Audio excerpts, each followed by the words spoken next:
I'm walking down the street. I do want to say to Doni and many of you in this room that over a very long career in this city, all of you have helped me and my colleagues tell the truth and to try to tell. I may not look like you and you me, but my head up. I'm from South Carolina, so I just... What does this event mean to you, Miss Peggy Moss? Oh, my heart. Happy 20th anniversary. My heart is about loving up on my sisters. Do you know what it feels like to have your sisters in the room? Done. And dare to be different and unique.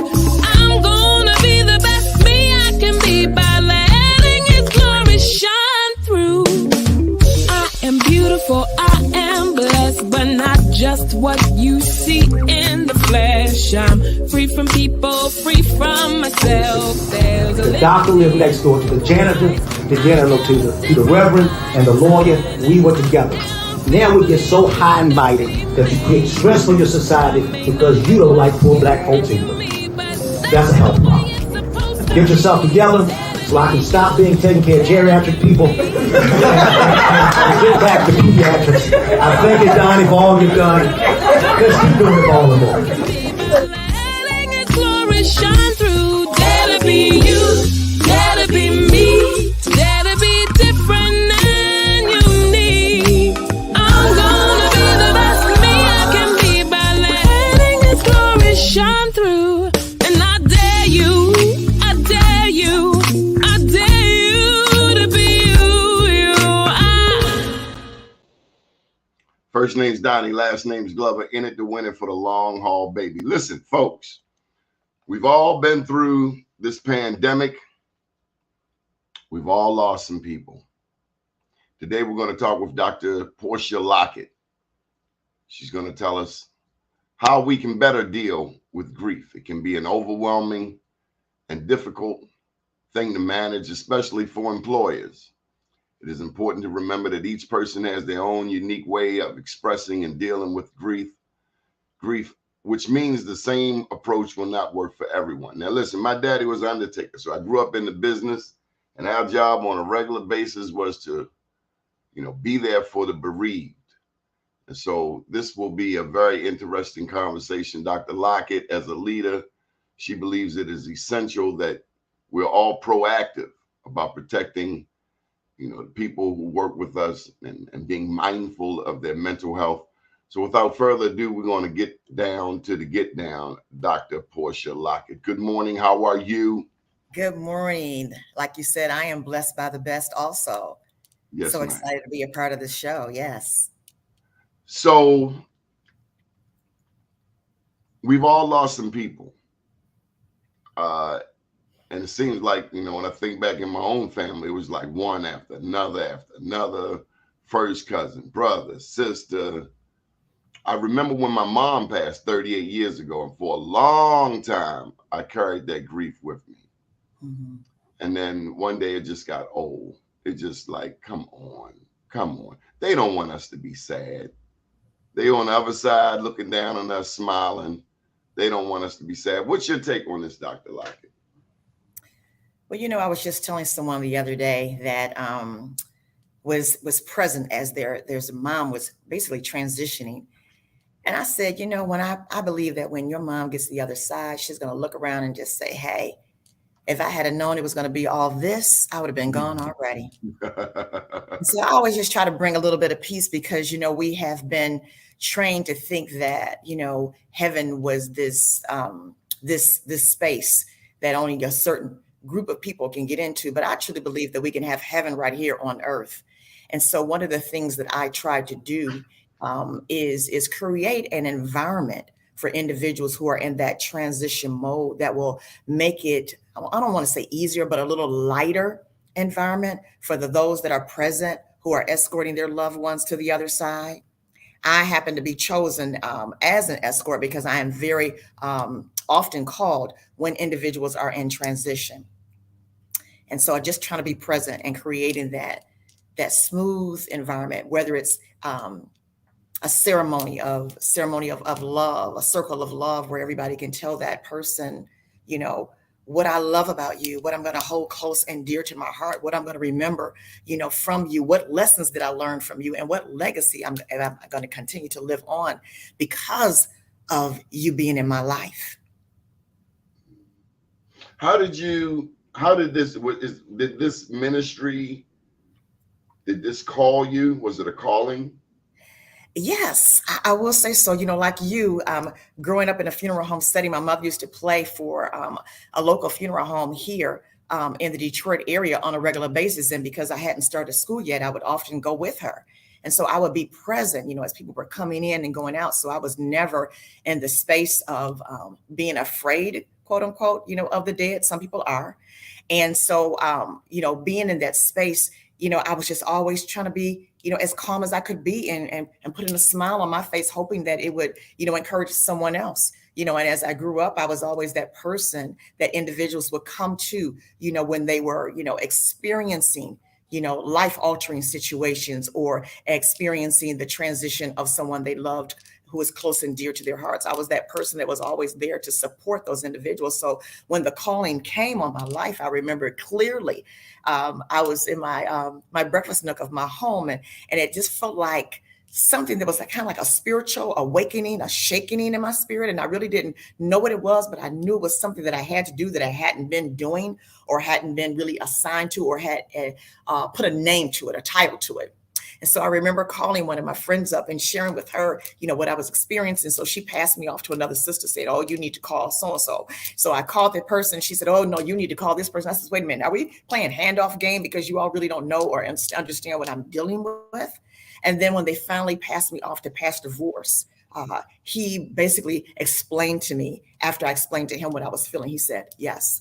He said, "You have been called into the chaplaincy, which is totally different than just being a preacher or a pastor, you know, or a priest. You know, you're being called into this to be able to help others, you know, go through emotional and spiritual times in their life. And it's not always just necessarily about death or the loss of someone.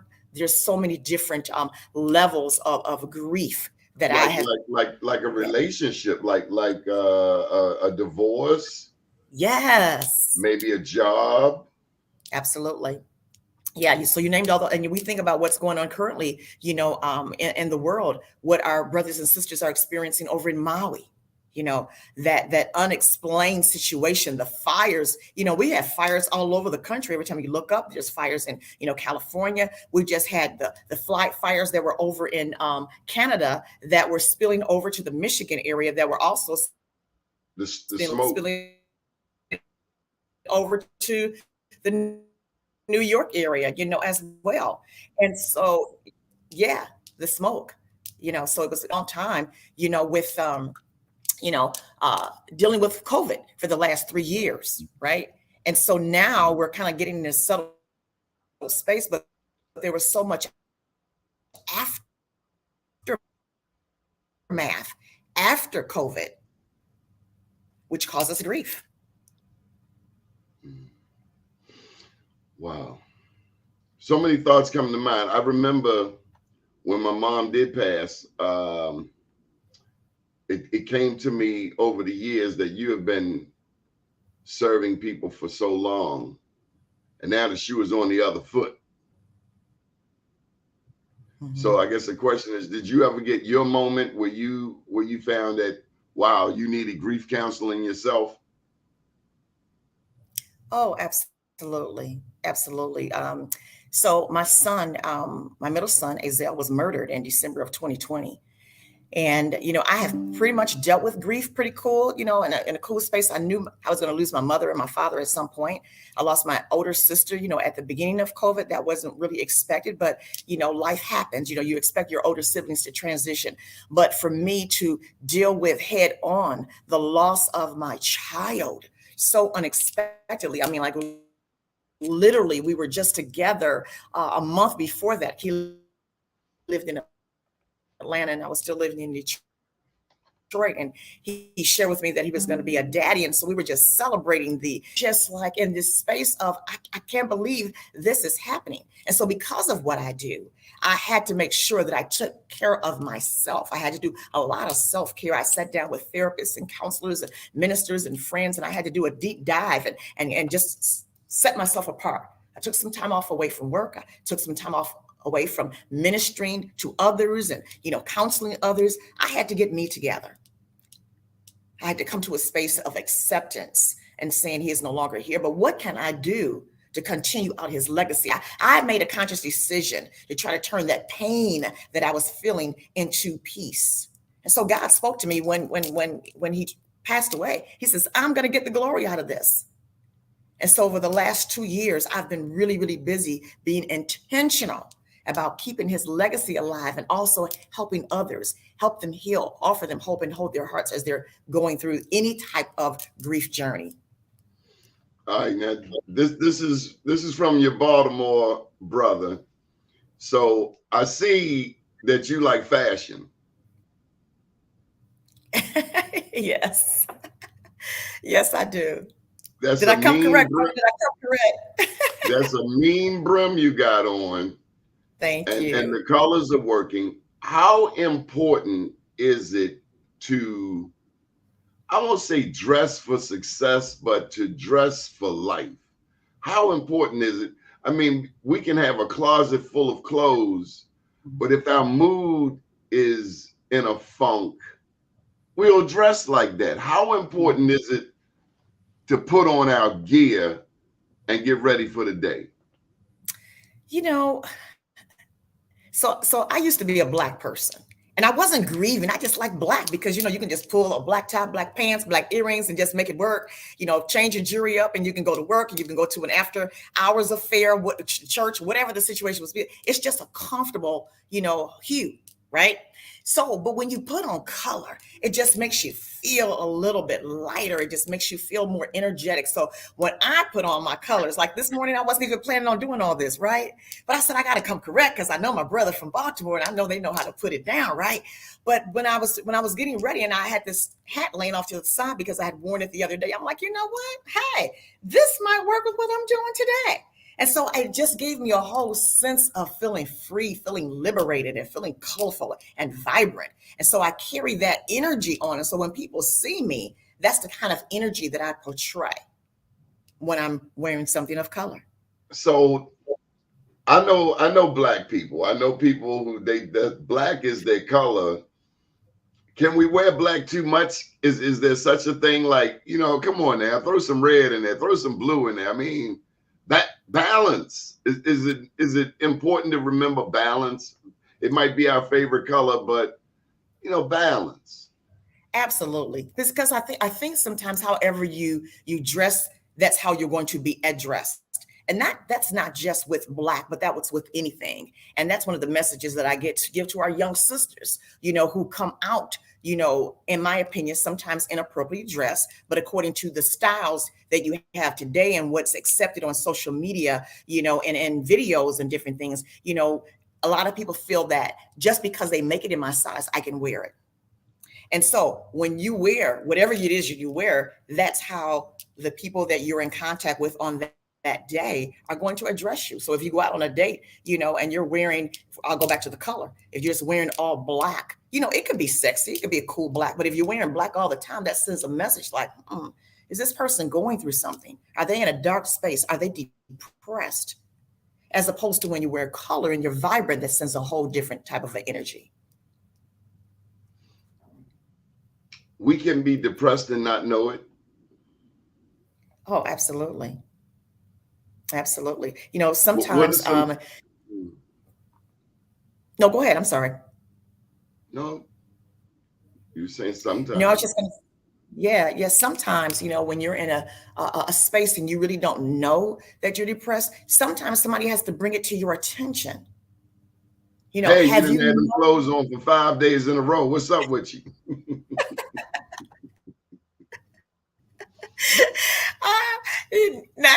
Well, you know what? I'm going to tell you something. There was a movie.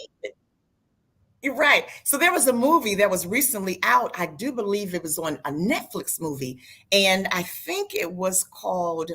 Oh my God. But anyway, I tell you the premise of the movie was that this sister decided to move to, went to school to be an attorney, moved to Paris, and she met this guy and they fell in love, and her parents didn't want her to be in this relationship. Fast forward a little bit, they adopted a daughter, and then he had cancer and he died. And so the sister walks in the room several days later and said, girl, get up. Get up and wash your right? So she said, am I stinking? She said, yes, you are. And so sometimes you're in that space and you don't even know it. And if you remember the movie also with Brothers, the brother, I think it was Morris Chestnut, had lost his wife in the movie. And so he started doing some things that were out of his character. He started sleeping around with a lot of different women. So you start behaving in ways that you're not accustomed to, or people are not accustomed to seeing you acting. So they have to bring it to your attention that something's off. You're doing some things a little bit different. Maybe we need to sit down and have a conversation. What's going on? What's in your mental space? It's really important to have that checkup from the neck up so you know what space you're in. So one of the things I learned from rip racing and running in the streets some 20 years ago was the need for a support system. Yes. And I have found that support system is not necessarily family, that we need to identify who's got our back. Mm-hmm. Any thoughts on a support system? Absolutely. I think support systems are very crucial, because here it is, you're in this space. And a lot of times when you talk with family members, you talk with people from your places of worship, a lot of times they'll say, give it some time, give us a time, this will pass over. Or they begin to say things that are really not appropriate in a conversation. So, for example, friends may say, girl, you're still young and you can find another man, God will send you another husband, or you're still young, you can have more children. But when you're in that space of a support group where you have like-minded individuals who have experienced something that's very, very similar to you, you feel more open to be able to say how you really feel. And then that support group could be, a grief support group, not just a group of people. Or you can say, I want to be involved, in a program that really supports other individuals who are grieving. For me, it really helps me when I am pouring into others. It helps me to heal. It helps me to feel better, about what I'm experiencing myself when I'm helping others. So I think it's crucial to have that support mechanism. And it may not be anybody that it could be totally fresh new people. I found therapy from strangers on the subway, on the bus. Yeah. Sometimes, some of that is some of your best therapy. Mm-hmm, mm-hmm. So I got to go back to when you talked to the pastor and he talked about your ministry. Now, this is something that is not necessarily talked about in church. Ancestral worship. Is it okay to talk to our loved ones on the other side? There's two ways to look at that. My son, my mother, my father have all come to me in dreams, or in moments. So I'll start with my father. My father had this aroma where we would always knew that daddy was present. So when he would go into the bathroom to get himself all, cleaned up, he had a special soap that he used, a special aftershave, shaving lotion, and then he had really curly hair. So he would have this, I do believe it was Murray's pomade that he would put on his hair to stick it down. You remember that, right? So anyway, and the do-rag, there you go. But when you have that steam and all these different aromas that are blending together, it creates this smell. And so several times after my father passed, I would go into the bathroom, and he wouldn't be present because he was, he was gone. But I could smell it, and it was almost as if he was right there. And so I knew he was present with me, and he would come at those moments when I really, really needed my daddy. We wouldn't have a conversation, but I could feel his presence. My mother has come to me in dreams. several times. I'm a witness. Yeah, come to me in And dreams and I talk said, about. Mama, you supposed to be dead. Why are you alive? Yes, yes, yes, yes. And then on my son, on the other hand, he has come to me through dreams and through other people. I was sitting down, having a conversation with a young lady that I had recently met, who's from the Baltimore area. And she basically said to me, I think your son is trying to reach you. And I said, what do you mean? She says, he's been trying to tell you some things. So we had some conversation kind of back and forth. And it was just, there was no way she could have known all these things about my son because she had never met him before. I mean, he literally told me in a dream, in a conversation, make sure that my daughter knows who I am.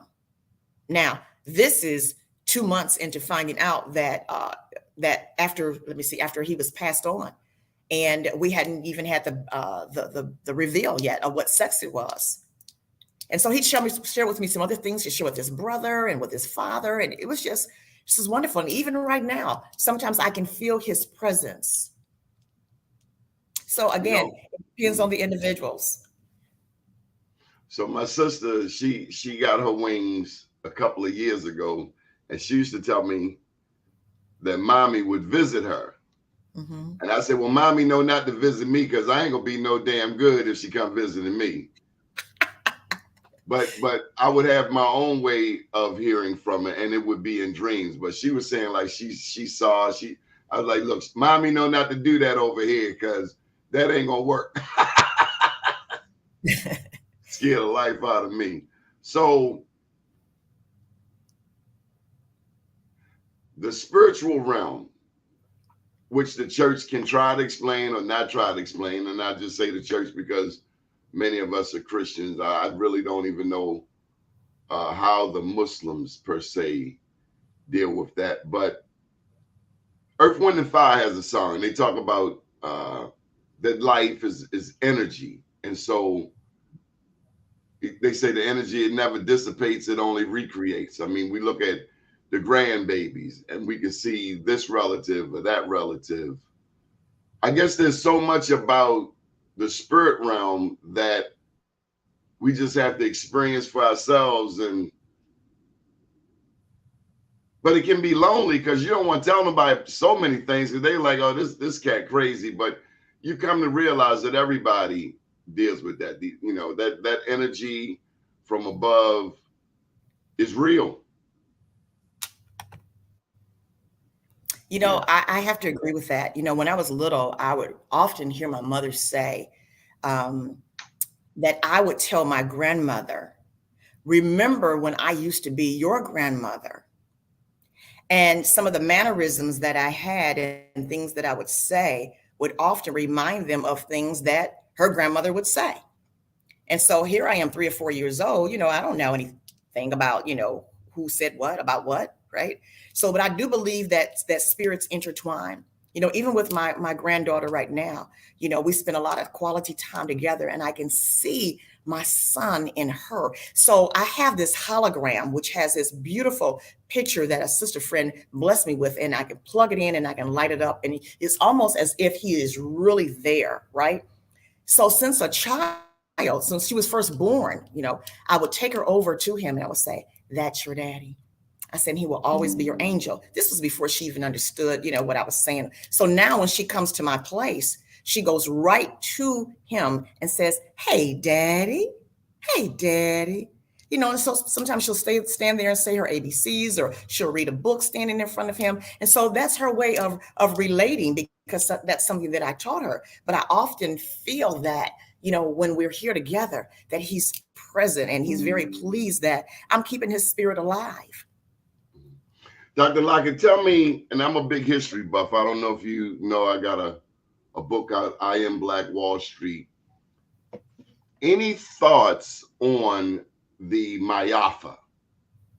And for those that don't know, that's an African word for our journey since leaving Africa, or at least the masses. I believe a lot of us were already here. But any thoughts on the cultural grief of Black people in America? I'm sure you saw the brothers and sisters in Montgomery put their foot down and say enough is enough. Mm-hmm. Where there have been other instances where a Black person was being beaten, choked out, and people did not have the courage to step up. Mm-hmm. I think of Edmund Burke and his quote, "The only thing necessary for the triumph of evil is for good men and women to do nothing," suggesting to me that good white people have to step up. We can't, no longer can we afford to stick our head in the sand and act as if a J6 did not happen, because now we see an August 5th happen. So I just wanted to get your thoughts on our collective grief as a people. I'll just add in this one more thing. We can get all of the therapy in the world, us Black people, as it relates to the transatlantic slave trade, Jim Crow, lynching, the rapes, all of the trauma that we experienced, even the financial trauma. Mm-hmm. Think of the Freedmen's Bank, the bank that was supposed to be there for people who had come out of enslavement only to be robbed, the Homestead Act, $5 Indians, so on and so forth. Your thoughts? Oh, that's pretty deep. And yes, I'll start back within 2000, I think it was 2018. My oldest son and I went to Kenya. And from the moment that I got there, I felt this spiritual awakening, this spiritual connection. And I felt like I was back where I was supposed to be. And everyone that was in the group kind of felt that same vibe. First And time so in Africa? that was my first time. Yes. Won't be the last. But being in that space, and I remember taking off my shoes, and because I really wanted to touch it, I didn't want anything that was coming in the way of me being grounded, in that space. And so as we began to talk with our brothers and sisters that were there, and we were able to learn more, and we were able to visit the common places. We stayed with a family that was there. We didn't want to stay in the hotels or anything.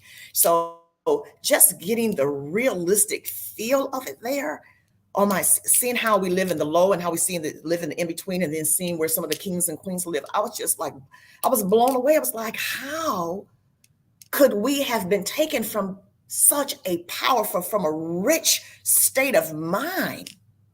And then we come here in this state and we see our brothers and sisters that don't take advantage of their education. They don't want to take advantage of voting. They don't want to take advantage of all the creativity that has been instilled in us to the beginning of time, and start our own businesses and creativity and mastermind different programs. It just hurts me to my core. And as you mentioned before, sometimes we just settle because we don't think that we can do any better. I remember when my oldest son was in the 8th grade, and he came home with, I do believe it was the first D on his report card. And I asked him, I said, "What's going on?"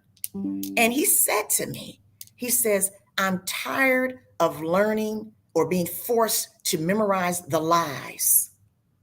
And he was referring to the history books. And I just remember saying to him, wow. I said, just pass the class. Just pass the class, because you got to move on to the next grade.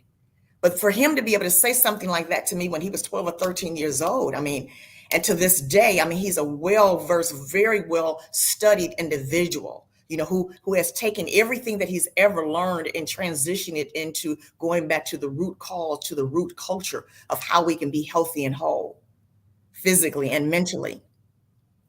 Dr. Lockett, I'm a historian, and the deeper I dig, the more I find. In this book, one of the things I mentioned is Lucia woman. Mm-hmm. Lucia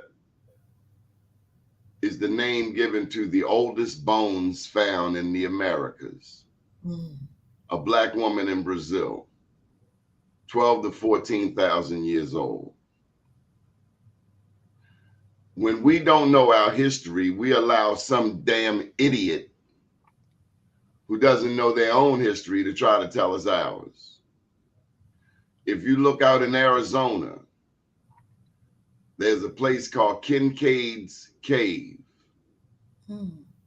And inside you will find Egyptian artifacts. The Smithsonian knows all about it. And considering Egyptian history, this was thousands of years ago. The African had already been to the Americas. All across America, there are some 450 mound pyramids. Mm-hmm. You look down in Mexico and you look at the paintings of the Mayans. They got skin like ours. Yes. Our history is so deep. We are the original. Yes.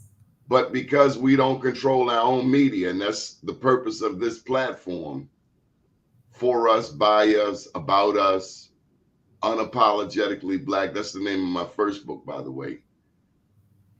The more we know about ourselves, the less likely we are to have some idiot come and try to tell us. I believe, for instance, that we were already here. Many of us were already here before the European arrived, and I'm talking about in modern times.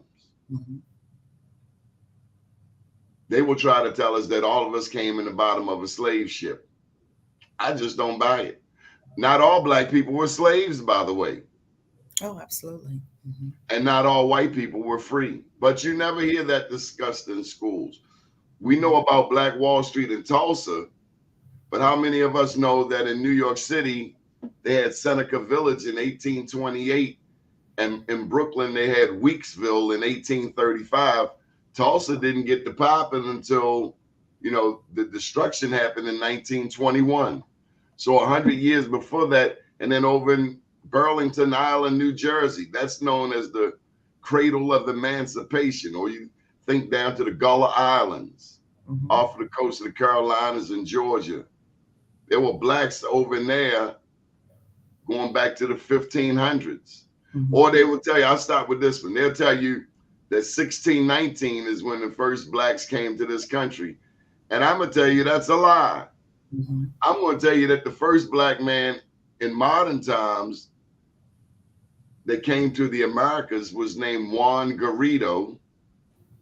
He was a Spanish conquistador, and he was far from a slave. So I think for me, just learning our history and doing our own research, you got the internet right there in front of you, you got Google right in front of you. I just think the more we know about who we are, the less likely we are to get depressed. Yeah, absolutely. Can I ask you a question, brother? Did you get a chance to see the movie Emancipation that Will Smith did?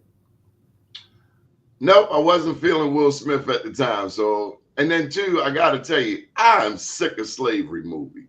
Mm-hmm. If anything, I want to see something about Toussaint Louverture taking over Haiti, taking Haiti back from the French and kicking Napoleon in his hind parts, because everything we ever hear about Haiti is something negative, and we don't even know why. The why is because Haiti represents the strongest Black people in the Western Hemisphere, because they did what none of us could do. So I don't want to see any more Chicken George.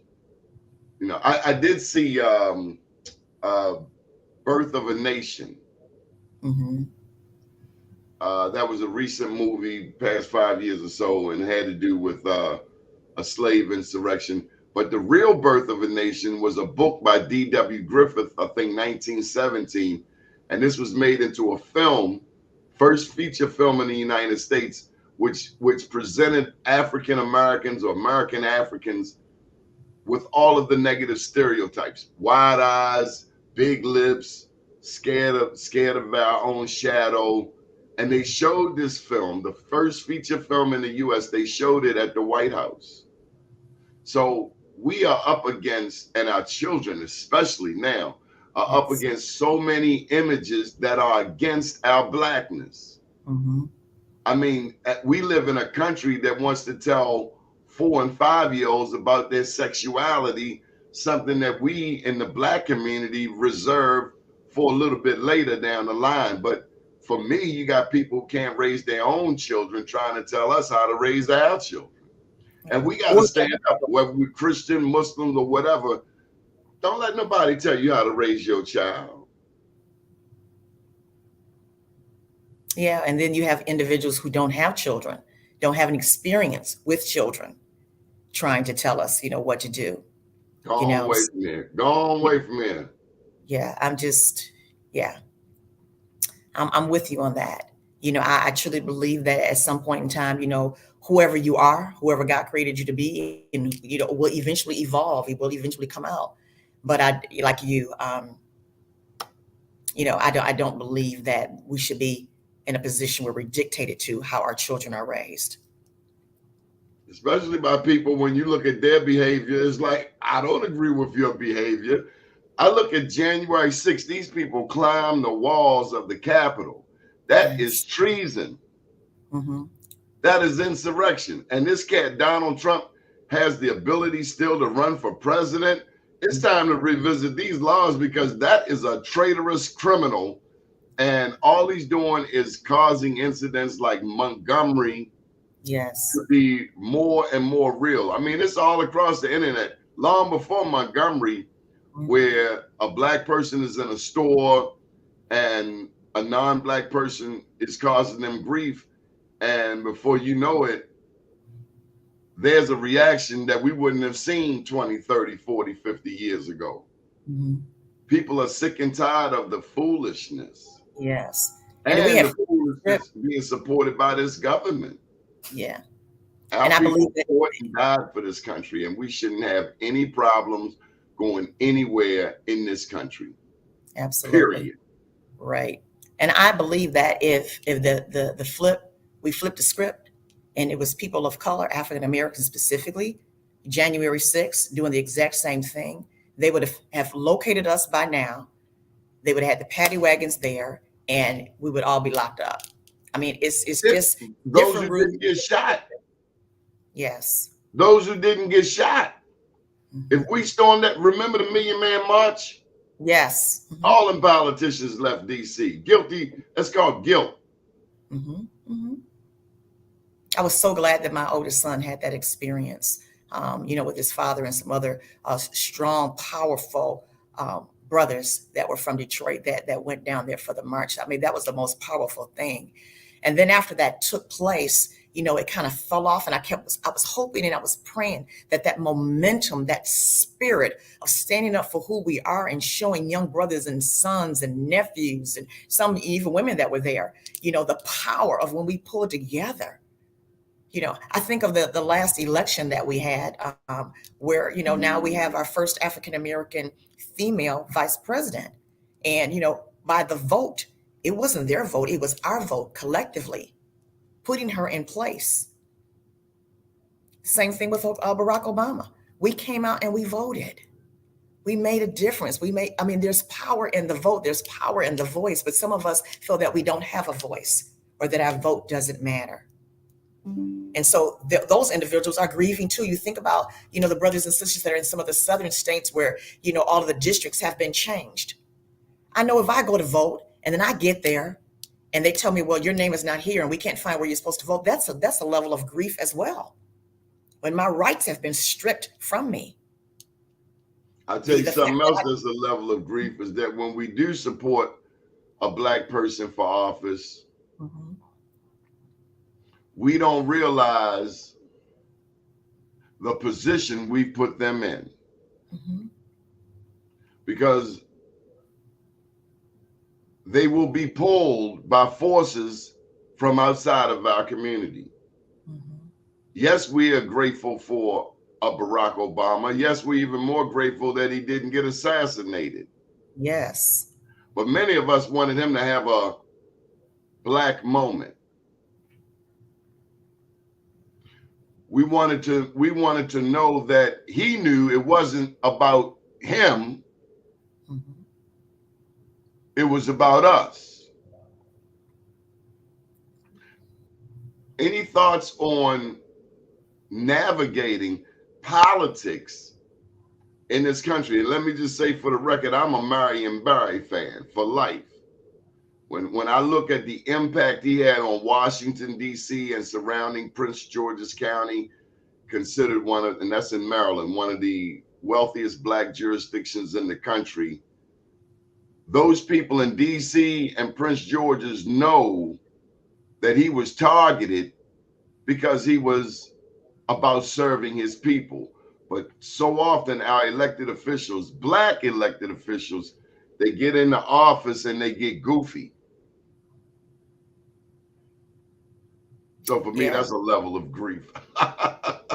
Absolutely. And I just believe that we all need to be able to be in a position to do our research. So no matter who we put, in office, we feel confident, not waiting till we get to the voting polls and, get a flyer or something, or let someone dictate and say, these are the people that we're voting for, supporting, and you don't know yourself. You have to do your work yourself. We also have to put money on them. Absolutely. Absolutely. If we don't give them money and re-election is coming up, they're going to get that money from somewhere else. And the money they get from somewhere else, then you see decisions being made that don't necessarily benefit the black community. Mm-hmm. Might benefit that black politician. Yes. But as for the masses, c'est la vie. Yeah. That's a good point that you just brought up. The support. We talk about Donald Trump on a regular basis. It's like this man has gotten more media coverage probably after his presidency than he did when he was the president.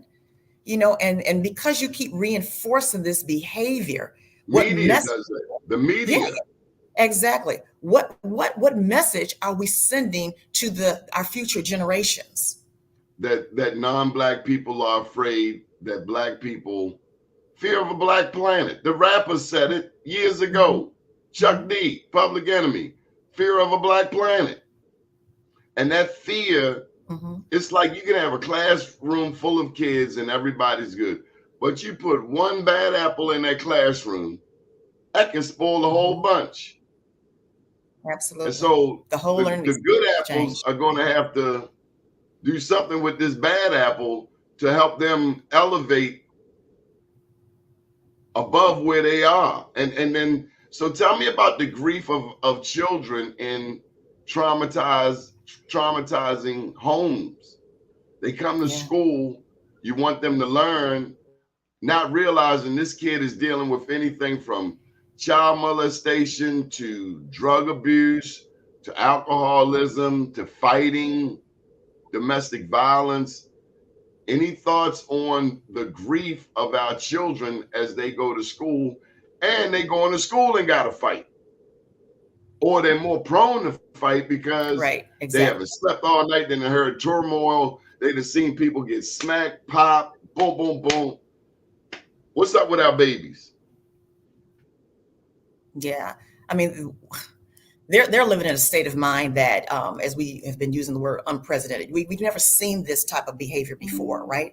And so when you have a child, they're going to come to school and they're going to respond in the classroom based on what's going on. And you basically hit it. And during the last 3 years, we've seen so much turmoil in the household where everyone, sometimes multiple families, had to live together in this small dwelling.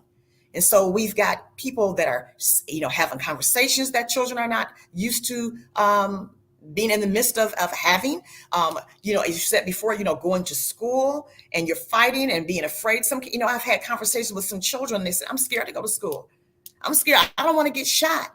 I don't want to go to school anymore. So, having that conversation about, and telling your child it's not going to happen to you. Well, you just don't know. They see it on TV. They hear it. People are talking about it everywhere you go. And then you're in the household where they're seeing, boyfriends or fathers, being in abusive relationships with their moms. And young boys can't stand up. They can't do anything about it. So just imagine being a 7-year-old, watching your mom get beat day after day after day. And you're this little, 7-year-old boy and you can't do anything. He's grieving because he can't protect his mom.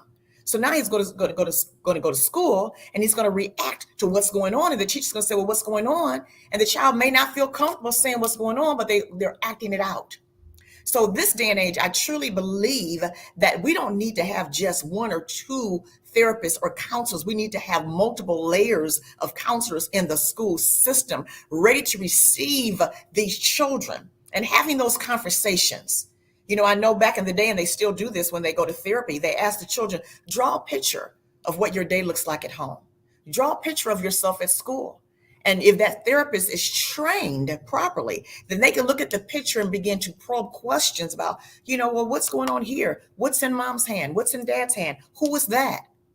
Are all those people, do they live with you? Well, who's that standing at the door? Who's in the bed with you? All these different things become to come out, because of the pictures, the stories that are being told just through a drawing.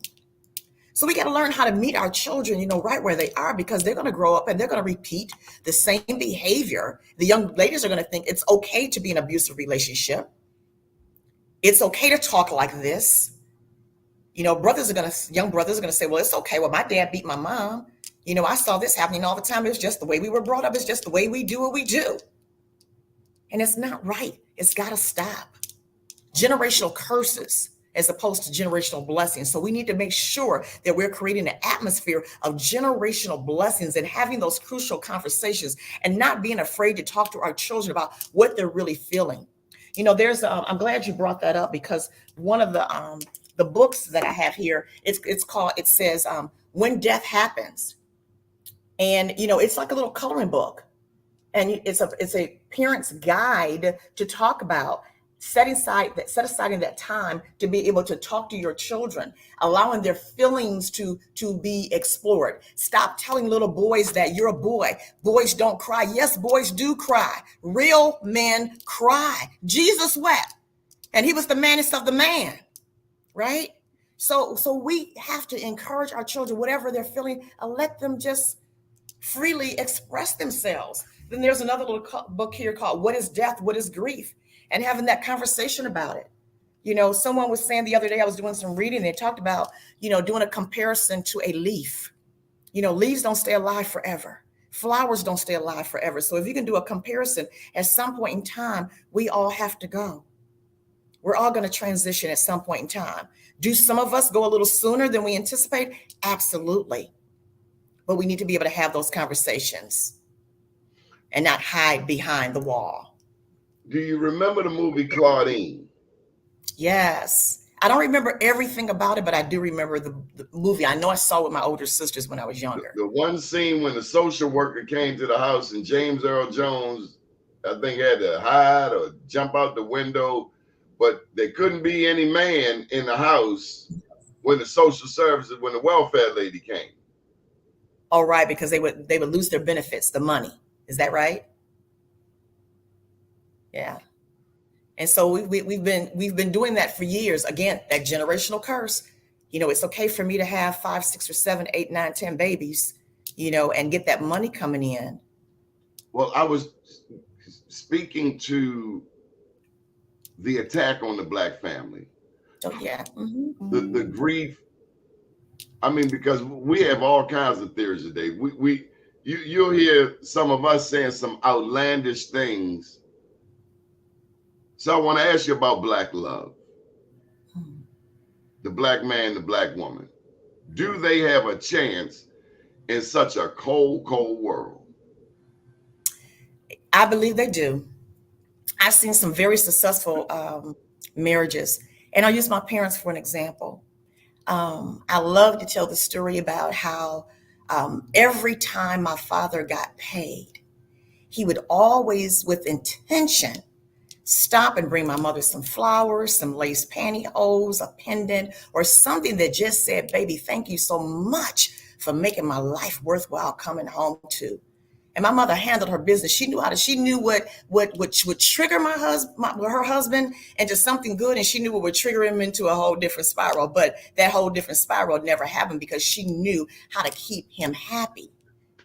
She was intentional about having his clothes clean. This is back in the day, right? His shirts ironed, his meal prepared, a house that was clean, children that was clean, to say, baby, I'm just glad you're home. I'm so glad that you're my provider. I'm so glad you're my lover. I'm so glad you're my this, you're my man. She knew how to build her king up, and he knew how to accept her as being a queen. Have we lost that? I mean, when I look at what I'm seeing often on social media, it seems more about an individualism. It seems more about, I got to do self-care. And some people a little too damn much into the self-care, because the self-care, hey, I'm all for self-care, but at some point it's supposed to come back to the communal part. I mean, I look at some of the traditional cultures, like in Asia, it's more about communalism. What do I bring to the family table, or family dinner? The communalism. Now, we can go to Burger King, and that's dinner. Yeah. Not even talking about supporting the Black restaurant. We've just become so individualistic. Me, myself, and I. Some people got more eyes than an ophthalmologist. I. Well, damn. Do you ever say we, our, us? How do we break? So, and this is kind of some new generational curses after slavery, Jim Crow, segregation, lynchings, the rapes, the murders, then cocaine, heroin, crack cocaine. Industries leaving. Industries left Detroit. We saw the story. Industries left Baltimore. So we've gone from where your dad, my dad, could go down and get a blue collar job and make a pretty penny. Now those jobs are gone. We're now in a world of AI. You got 60, 70, 80-year-olds trying to figure out how to send a text message. So there's technology. Our children, they don't even want our children to know how to use cursive writing. It's a whole new world. Yes. And we need you, Dr. Lockett, to give us some direction. Yeah. Well, so I'll just kind of go back to your original question about, does the Black family, does the Black marriage, does the Black unit, have a chance? Absolutely. But, and I do several sessions on a regular basis for couples. And I said, but the thing of it is that if you want this marriage to work, you've got to put in the work. You've got to put in the work. Go back to the core of what really attracted you to each other in the first place. How much time do you spend with each other? Do you have those crucial conversations? How much do you communicate? Are you just acting out and just hoping that that person will fill up on your energy and kind of like detect that something is wrong, as opposed to you just coming out and saying, you know what, we got a little issue here. We need to have a conversation. Communication is key. And there are some things that we just don't want to talk about, in the Black family, but we have to get down to business and say, what is it? What's the problem? What are you doing that is disruptive to this household? What are you doing that makes me not want to be in your presence? And just talk about it. And getting into therapy, get into some counseling. It can work. And that's with anything that you want to work, you can do the work and make it work. And I often say this, especially when people have children, go back to the we. What drew you to each other in the first place? Let's get back to that we, as opposed to the me, the we, because then that we is going to turn into 3, the 4, the 5, the 6 eventually, right? But you have to keep that core unit there and have that open conversation with each other. And then the brothers can maybe go to another family or another brother and say, man, what's working? I need some tips. Sisters talk all the time. We have those conversations, girl. We always have the girl, I need your help. I need to talk to you. But brothers, man, it's all good. Which can be good. Which can be good, but it can also be dangerous, because if the girlfriend ain't in a healthy relationship, how much advice can, or if the homeboy ain't in a healthy relationship, I'm mindful of who I take advice from. If I know, this cat over here couldn't be faithful, then I gotta be mindful of how much I'm gonna hear from that source. Absolutely. So that's why I say go to a brother who you know is in a successful marriage. It's obvious. You know, they're not putting on this front. They're not putting on a mask. You can feel when you're around real people who are really intentional, who are really in love. I'm not saying in love every day, but they respect each other's spaces every day. So get into a group setting, just get into, to answer your question, the answer is yes, it can be done. Now, do a lot of people want to put that energy into it? So tell me about the work again, because I need you to give us our homework assignments. People are watching from various places, Facebook, LinkedIn, YouTube, Twitter. Give us maybe 3, maybe 5 points, and then make sure they know how to contact you, Dr. Lockett, so they can open up some of them keys that they might have buried. And I know we went from grief to marriage to babies, but it's all, all things work together. Absolutely, because if it's not working, that's grief, right? So again, yeah. So I would just say, first of all, there's a book called the 5 Love Languages. And I love this because if you don't know how to love a person, how they want to be loved, it's very hard to love them. And so there's 5 different levels. Get that book and then sit down and actually do the assessment. And if you need a facilitator or someone, there are classes that you can do online, to be able to help you through this. And then just have that conversation about, affirming each other, spending quality time with each other, doing the acts of service, the physical touch, all those different components of making up a good, solid relationship. The other thing is I would just say, if you're in a relationship, make sure that you're planning date nights where you're spending time together, doing what you want to do, what you love to do together, right? The other thing I think in a relationship is, being true to yourself. Sometimes people go into relationships trying to be so much a person. Somebody else. I'm sorry? Trying to be somebody else. Trying to be somebody else and trying to please. So a lot of times when people go out on dates, they may just say, well, what type of person do you like? And then that person begins to tell them, what type of person they like or past relationships that they've had. And then that person tries to become, just be yourself. It's better to know on the front end whether or not you're going to make it or on the back end. I see so many people trying to force relationships because they want to be married because, quote unquote, I'm at that age where, my biological clock is ticking. I've got to have some babies. Everybody else around me is getting married. So I want this big day where I'm spending $30,000, but I really don't know you and you don't know me. Really get to know that individual. Do some premarital counseling. Don't wait until you get married to have counseling. Sit down and really get a chance to know that individual that you're getting ready to spend the rest of your time with. And be true to yourself. You talked about self-care. You've got to take care of yourself before you start taking care of the unit. Because if I'm coming into a relationship and my mind is not right, my spirit is not right, my physical dwelling is not right, where I'm living is not right, what am I bringing to the table? It's not going to change. All those habits and those red flags that you saw prior to getting into the relationship, they're only going to expand. You knew who I was. And sometimes we settle. Men and women settle. And I don't think we have to do that. So just be really open and honest with yourself of what you desire. And I truly believe this, whatever it is that you want for yourself, if you trust and believe God, He's going to give you more than what you ever anticipated or more than what you could hope for. If you trust God and keep God as the center of any relationship, not just a marital relationship, but it could be with your child. The church, yes, family members. Some family members do not get invited to cookouts. I just want to say that for the record. The word of God says, in all your ways acknowledge me and I will direct your path. So no matter what path you're on, if you keep God at the center, you will not get lost. Always lead with love because God is love. How do you want people to contact you, Dr. Lockett? I want people to contact me. I can't believe this hour flew by. I know, right? We're having such a good time, right? So on Instagram, Portia Lockett. Facebook, Portia Lockett. On LinkedIn, Dr. Portia Lockett.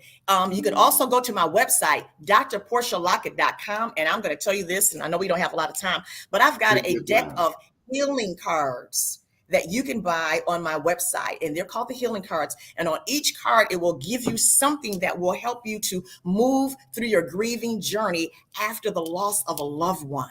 So everybody doesn't want to go to counseling, everybody doesn't want to go to therapy, but this is something that you can utilize as an individual or in a group. And I'll just read to you one of the cards. It says, memorable moments. What are some of the greatest and funniest moments of you and your loved one that you should hold dear to? There's a journal that comes along with it. So it gives you these prompts. Then there's one that says forgiveness. Dear blank, I forgive you for. Examples could be leaving me, not letting me know that you were sick, not allowing me to help you. So there's so many different components. Are we required to forgive everybody? Yes, we have to, unfortunately. And sometimes it's really, really hard to forgive. Some people we want to go dig up and help them die again. Yeah. But you know what? As much as God forgives us, surely we can forgive one or two. Because how can we ask him to forgive us when we can't forgive our brother, man, regardless of what it is? We don't have to live in that situation or stay in that place. Just forgive and move on. You make it sound so simple. Well, listen, I have this little quote that I use on a regular basis. First of all, it has to start off with forgiving yourself, because sometimes we allow things to happen to us or we do things to ourselves. So we have to forgive ourselves before we can forgive anybody else. And so I say on a daily basis, I'm going to inhale, I'm going to exhale. I'm going to forgive myself and everybody else so I can move on. I'm going to say it again. I'm going to inhale, I'm going to exhale. I'm going to forgive myself and everybody else so that I, not them, but I can move on. Because if I'm stuck in that space, I can't move on. Forgiveness is crucial. It's important. It's all about self. We're going to have to bring you back on this show, Portia Lockett, Dr. Lockett. I would and love big ups to Pam Perry. Pam Perry is the best PR person in the world. Yes. Straight out of Detroit. We appreciate it. We've met a lot of great people through Pam Perry. So big ups to PamPerryPR.com. Good deal. Thank you for your time this morning. Good morning, world.